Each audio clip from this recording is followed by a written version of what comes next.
So today we're going to talk about tea mixology.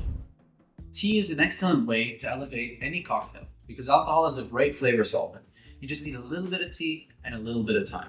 We don't want to overdo it because the solvent alcohol can extract a lot of flavor, and sometimes it extracts a little too much, a little too many tannins, it can be a bit bitter. So I'm going to walk you through how we can do this. First, I've got about 475 milliliters of gin right here. This is going to be used for our cream of Earl Grey sour. All you need, it really doesn't get easier than this, is 2 scoops of tea. Just add it right there. By the way, we have these scoops. 1, 2. It's about 5 grams of tea approximately. And then we leave that for an hour. The second cocktail we're going to make today, I've pre-prepped this. It's a Hojicha Highball. So same recipe, except you're going to steep it in the fridge for 24 hours. Why? Because Hojicha doesn't get bitter. You can really oversteep it, and it's actually really hard to oversteep it because it doesn't have the same tannins that the other teas like black tea has, so you can leave it for a while. And I opted to go for a 24-hour steep so we can get a lot of that flavor. Once the teas have steeped in our alcohol, we're going to filter it through a coffee filter. Super easy, and then it's ready to be kept behind the bar for cocktails. Now for our cream of Earl Grey sour, we're going to do about an ounce of the Earl Grey gin we made. And then we're going to do an ounce or half an ounce of honey. I went a bit overboard here, but I wanted something a bit sweeter.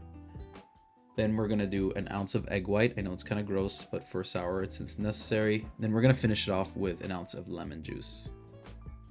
Now this is the important step. We're going to do a dry shake. So no ice here. We're going to let it foam it up, vigorously shake so that beautiful foam is created on the top.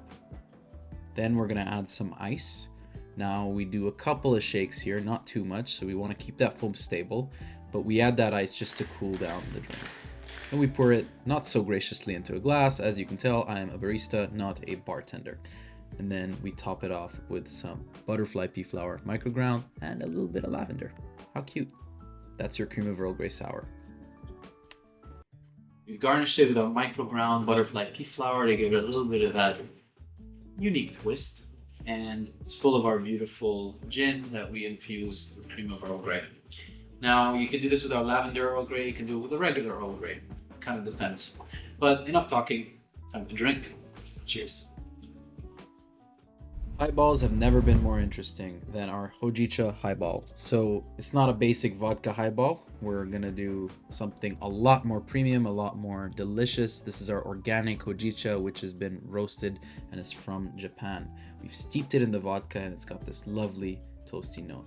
So we got this ready for bar use, and then we're gonna quickly do a glass of ice, and we're gonna throw in 1 ounce of our Hojicha. And then finish it off with some sparkling water. I like to top it off with some Angostura bitters for complexity. That's totally up to you. And to really elevate it, I'd like to top it off with an orange twist. And there you have it, a Hojicha Highball. So using our organic Hojicha, some vodka, and a couple of other ingredients, we created a really delicious Hojicha Highball. Let's give it a shot. Cheers. Everything so far has been for the bartenders, but this is for you brewers. This was a collab we did with Bowen Cider House. It's called Tidal Garden. It's got beautiful art. But most importantly, it's a beautiful apple cider with local apples from BC, Salish apples, alongside some local honey and our Blue Delta blend. So it was a great collab, and we love working with innovators and people that come up with awesome beverage ideas. And we work with people to bring those ideas to life. And tea is an excellent way not just to innovate in cocktails or in bartending or in cafes, but also in the breweries. So reach out if you're a brewer and you want to try some tea.